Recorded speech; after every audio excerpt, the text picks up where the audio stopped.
உயர்கல்வி வழிகாட்டி நிகழ்ச்சிக்கு தலைமையேற்று தருமாறு பள்ளி தலைமை ஆசிரியர் அவர்களையும் முன்னிலை நடத்தி தருமாறு வழிகாட்டு ஆசிரியர் இயற்பியல் ஆசிரியரையும் கேட்டுக்கொள்கிறேன். இந்த உயர்கல்வி வழிகாட்டு நிகழ்ச்சி, அதாவது உயர்கல்வியே எங்கள் இலக்கு அப்படிங்கிற நிகழ்ச்சிக்கு வருகை தந்திருக்கக்கூடிய ஆசிரியர் பெருமக்கள், பெற்றோர்கள், மாணவ செல்வர்கள் வருகிறவர்களெல்லாம் வரவேற்கிறோம். அந்த நிகழ்ச்சி அப்படிங்கிறது இன்னைக்கு திடீர்னு ஏற்பாடு பண்ணது இல்லை. இதுக்கான ப்ராசஸ் அப்படிங்கிறது உருவாக்கம் அப்படின்னு இதெல்லாத்தையும் போட்டு நோக்கம் என்ன, எல்லாருமே ஹையர் எஜுகேஷன் போகணும். +1 +2 முடிச்சுட்டு மேல படிக்கணும் அப்படிங்கிறது தான். ஹையர் எஜுகேஷன்ல போய் சேர்றவங்களோட எண்ணிக்கை அப்படிங்கிறது ஒரு 2-3 வருஷமா அதிகரிச்சு 10, 11, 12 படிச்சவங்க அதோட நின்றாங்க. இப்போ உள்ள பிள்ளைங்களோட இலக்கே என்னவா இருக்குன்னா 10வது முடிச்சா போதும், முன்னாடி மேல படிக்கணும் அப்படின்னு நினைச்ச காலம். அப்ப வாய்ப்புகள் குறைவு, மேல படிக்கணும் அப்படின்னு ஆசைப்பட்டாங்களாம். இப்போதைக்கு எல்லா வாய்ப்புகளும் இருக்கு. ஒரே ஒரு ஸ்டூடெண்ட் நான் காலேஜ்ல சேர்ந்து படிக்கல அப்படின்னா அது அவங்களாதான் நான் படிக்கலாம்னு இருந்தது. ஏன்னா எல்லா இடத்துலையுமே ஒரு காலத்துல இடம் கிடைக்காம படிக்காம இருந்தாங்க. அப்படி கிடையாது. எல்லா காலேஜ்லையும் நிறைய வேகன்ட் இருக்கு, பாலிடெக்னிக்ல வேகன்ட் இருக்கு, ஐடில வேகன்ட் இருக்கு. ஏதோ ஒன்று சேர்ந்து படிக்கலாம். 4 வருடம் 5 வருடம் 10 வருடம் முன்னாடி படிச்சது போனவங்க கூட இப்போ ஐடில சேருங்க அப்படின்னு வீடு போய் தேடி கொடுக்குறாங்க. அதனால மேல படிக்கல அப்படின்னு யாரோ ஒருத்தங்க இருக்கிறாங்க அப்படின்னா முழு காரணமும் அவங்களாதான். எனக்கு சீட்டு கிடைக்கல படிக்கல அப்படின்னு யாரும் ஒன்றும் சொல்ல முடியாது. ஏதோ ஒரு சீட்டு கிடைக்கும், இந்த சீட்டு தான் நான் படிப்பேன் அப்படின்னு நினைச்சிட்டு வேணா போய் சேராம இருக்கலாம். தவிர ஏதோ ஒரு சீட்டு கிடைக்காம அவ்வளவு வாய்ப்புகளை இப்போதைக்கு கவர்மெண்ட் ஏற்படுத்தி வச்சிருக்காங்க. அதை தெரிஞ்சுக்கணும் அப்படிங்கிறதுக்காக அந்த கண்டக்ட் சார் கொஞ்சம் போல பாத்தீங்கன்னா இங்கே போனா ஒரு 3 இல்ல 4 பேர் தான் படிச்சிருப்பாங்க. அந்த காலத்துல ஒரு இன்ஜினியர் விழுந்து சொல்லுவாங்க, ஒரே ஒருத்தர் இன்ஜினியர் விழுந்து சொல்லுவாங்க. இன்னைக்கு இன்ஜினியரா 100 இன்ஜினியர் இருக்காங்க, இந்த விழுந்து கேட்கறாங்க. எல்லாரும் படிச்சுட்டு இருக்காங்க. அப்ப என்ன பண்றான், அவன் ஃபில்டர் பண்றான். நல்லா படிக்கிறவங்க படிக்காதவன் சார் சொல்லி திறமை இல்லாதவன் அவன் கொண்டு போய் வச்சு வேலை பத்தி அவன் என்ன பண்ண முடியும்? அப்போ அவன் என்ன பண்றான்னா ஃபில்டர் பண்றான். வடிகட்டி யாருக்கு திறமை இருக்கோ அவங்கள மட்டும் வேலைக்கு கூப்பிடுறான். சத்தோட சொல்லியிருந்தார், பையன் டிசிஎஸ்ல 1.5 லட்சம் ரூபாய் சம்பளம், மாத சம்பளம் 1.5 lakh சார். அவன் படிச்சது மெக்கானிக்கல் இன்ஜினியர். ஆனா அதுல ஏதோ சாஃப்ட்வேர்ல போனதுல டிசிஎஸ் கம்பெனில 1.5 லட்சம் மாத சம்பளம். அந்த மாதிரி இருக்கும்போது வெளியில நானும் எங்க வீட்டுக்காரங்க கச்சேரிக்கு போறேன்னு சொல்லி எங்க வீட்டுக்குள்ளேயும் படிச்சிருக்குன்னு சொல்லிட்டு இருக்கிறதுல அர்த்தமே கிடையாது. ஏன்னா படிக்கிறோம் அப்படின்னா அதற்கான திறமைகளை வளர்த்துக்கணும். இன்னைக்கு சோசியல் மீடியா யூடியூப்ஸ் எல்லாம் அவ்வளவு இருக்கு. மனக்கேணின்னு ஒரு ஆப் இருக்கு, தெரியுமா? ஓபன் பண்ணி பாத்தீங்களா? அவ்வளவு பாடத்தை என்ன பண்றாங்க, அனிமேஷனா காட்டுறாங்க.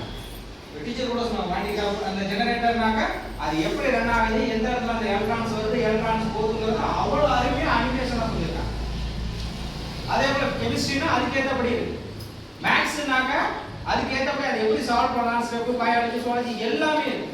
யூடியூப்ல பாத்தீங்கன்னா ஒரு சம புரியல்னா நிறைய யூடியூப் சேனல்ஸ் இருக்கு. ஒருத்தர் நடத்துறது புரியலாம் நிறைய சேனல்ஸ். இப்ப மெஷின் லேர்னிங் வந்துருச்சு. நீ ஒரு டாபிக்கை தேடினா அடுத்ததை தேடும்போது நீ தேட வேண்டியதில்லை, நீ என்ன தேடுனா அது ஞாபகம் வச்சிருந்து கொடுக்குது. அந்த மாதிரி நீங்க பாத்துட்டீங்க. எதை தேடுனீங்களோ ஒண்ணு வேண்டாம், உங்க போனை கொண்டு வாங்க, யூடியூப் நான் ஓபன் பண்ணனா நீங்க இதுக்கு முன்னாடி என்னென்ன பாத்தீங்கன்னா நான் நீங்க உங்களை கேட்காமலே நான் சொல்லிடுவேன். ஏன்னா நீங்க என்ன தேடுறீங்களோ அதுதான் என்ன பண்ணுது, ஒரு தடவை தான் என்ன பண்ணுது, நல்லா கவனிச்சு எல்லாம் ஆட்டோமேட்டிக் மெஷின் லேர்னிங் கொண்டு வந்துட்டாங்க. நீ என்ன தேடுனியோ அடுத்து நீ என்ன தேட போறாங்கிறத அது அனலைஸ் பண்ணி முன்னாடி கொண்டாந்து உட்கார வைக்கும். எல்லாம் ஏஐ தொழில்நுட்பம் வந்துட்டு கட்டுரை எழுதணுமா டாபிக்கை மட்டும் சொன்னா போதும், அது என்ன பண்ணுது சாட்ஜிபிடில சரசரன்னு டாபிக் எடுத்து கொடுக்குது. அப்ப அது அந்த அளவுக்கு நம்ம டெவலப் ஆகி இருக்கும்போது நம்மளோட திறமைகளை என்ன பண்ணணும், அதுக்கு ஈக்குவலா வளர்த்துக்கிட்டால் மட்டுமே வாழ்க்கையில் ஜெயிக்க முடியும். இது உயர்கல்வியே எங்கள் இலக்கு. இது ஏன் ஏற்படுத்தியிருக்காங்க, எதற்காக அப்படின்னா, முதல்ல கடந்த 4 ஆண்டுகளுக்கு முன்பு 11, 12வது வகுப்பு மாணவர்களுக்கு மட்டும்தான் அதை ஏற்படுத்தியிருந்தாங்க. சென்ற வருடத்திலிருந்து 9வதிலிருந்து இந்த உயர்கல்வி வழிகாட்டிங்கிறத மாதத்திற்கு ஒரு 4 வீடியோக்களை எங்களுக்கு அனுப்புறாங்க. அதை நாங்கள் இந்த ஹைடெக் லேப்லையோ அல்லது கம்ப்யூட்டர் லேப்லையோ நானும் டீச்சரும் மாணவர்களுக்கு போட்டு காட்டிட்டு இருக்கோம். எதற்காக? இப்போ மாரியம்மன் சார் சொன்ன மாதிரி ஒரு காலத்துல என்ன படிக்கிறது அப்படிங்கிறது யாருக்குமே தெரியாது. இப்போ நானும் மாரியம்மன் சார் ஒன்னா தான் படித்தோம். +2 முடிச்சுட்டு வரைக்கும் எல்லாமே அவங்க சொல்லுவாங்க, 10வது படிக்கிற வரைக்கும் எந்த மாணவர்களுக்கும் எதுவும் பிரச்சனை கிடையாது. ஏன்னா 1வது போறோம் 2வது போறோம் அடுத்தடுத்த கிளாஸ் போயிட்டே இருக்க போறோம், பாஸ் மார்க் அவ்வளோ. ஆனா 11வது படிக்க போலதான் மிகப்பெரிய ஒரு கேள்வி வரும், எந்த குரூப் எடுக்கிறது. அதற்கப்புறம் +2 முடிச்சதுக்கு அப்புறம் என்ன கோர்ஸ் படிக்கிறது, அது ஸ்டூடெண்டா இருந்தாலும் சரி பேரண்டா இருந்தாலும் சரி 2 பேருக்குமே அது ஒரு மிகப்பெரிய கடினமான காலகட்டம். இதை படிக்கலாமா அதை படிக்கலாமா, எதை படிக்கிறது அப்படிங்கிறது மிகப்பெரிய ஒரு கேள்வி. அப்ப அது இந்த காலத்துல உள்ள மாணவர்களுக்கு எந்த பிரச்சனையும் இருக்கக்கூடாது அப்படின்னு சொல்லிதான் 9வதிலிருந்து இதை ஏற்படுத்துறாங்க. அது மட்டும் இல்ல, எந்த ஒரு மாணவனும் தனக்கு 18 வயது வரைக்கும் ஏதோ ஒரு படிப்பு படித்துக் கொண்டே இருக்க வேண்டும். எந்த மாணவனும் இடைநிற்றல் இருக்கக்கூடாது. உதாரணமா நம்ம ஸ்கூல்ல ஒரு 2 வருடத்துக்கு முன்னாடி 10வது ஒரு பையன் வரல இடைநிற்றல், 9வதுல ஒரு பையன் இடைநிற்றல். இந்த வருடம் ஒரு நாள் தலைமை ஆசிரியர் கூப்பிட்டு இந்த 2 பேரையும் நீங்க அவங்க சார் எங்க இருக்காங்க மீட்டிங்ல இருக்காங்க, உடனே போய் அவன் என்ன பண்ணிக்கிட்டு இருக்கான், படிச்சானா படிக்கலையா, அப்படி படிக்கலன்னா ஏதாவது ஒரு கோர்ஸ்ல அவன் படிச்சே ஆகணும். சொல்லியிருக்கிறேன். புதுசா என்ன விஷயம் அப்படின்னு பார்த்தோம்னாக்கா, ஜப்பானீஸ்ல வந்து வாபி சாபி அப்படின்னு சொல்லிட்டு ஒரு சென்டென்ஸ் சொல்லுவாங்க. இதனுடைய மீனிங் என்ன அப்படின்னாக்கா, எந்த ஒரு செயலையும் உடனடியாக செய்யணும் அப்படிங்கிறது தான். அப்போ 12வது முடிச்சதுக்கு அப்புறமா நம்ம என்ன பண்ண போறோம் அப்படிங்கிறத உடனடியாக முன்னாடியே நம்ம முடிவு பண்ணணும்.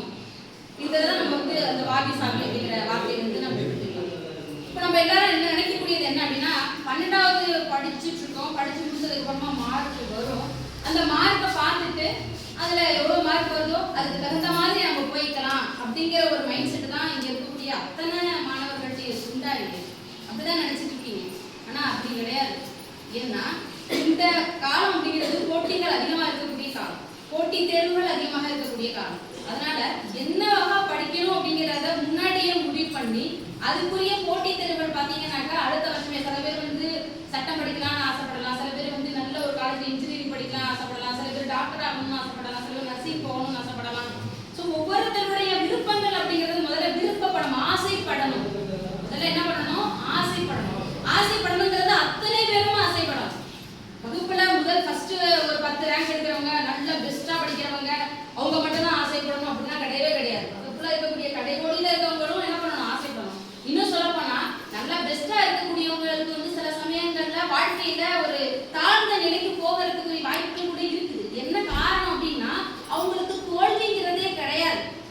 அங்க 1வதுல இருந்து 12வது வரையும் அவங்க தான் டாப்பர், ஃபர்ஸ்ட், எல்லாத்துலயுமே ஃபர்ஸ்ட். ஸோ வேலையில ஏதாவது ஒரு சின்ன ஒரு தோல்வி வந்ததுன்னா கூட அதை அவங்களால தாங்க முடியாது, ஓன்னு அழுக ஆரம்பிச்சிருவாங்க. இப்போ பிள்ளைங்க பார்த்தீங்கன்னா 98 மார்க் வந்திருப்பாங்க, ஒரு 2 மார்க் போச்சுன்னு சொல்லிட்டு ரொம்ப ஃபீல் பண்ணி அழுவாங்க. நம்ம பையன் 2 மார்க் தான் எடுத்திருப்பான், கவலையே வர மாட்டான். பார்த்து இதெல்லாம் என்னப்பா 1 மார்க் எடுத்துக்க நல்லா அப்படின்னு சொல்லுவாங்க. அப்போ அவன்கிட்ட இருக்கக்கூடிய அது மாதிரி எடுத்தா நல்லது அப்படின்னு நான் சொல்ல வரல, மனசுல இருக்கக்கூடிய தன்னம்பிக்கை அதை பத்தி நான் சொல்ல வரேன். அதாவது ரொம்ப ஆவரேஜா படிச்சாலும் சரி, பிலோ ஆவரேஜ்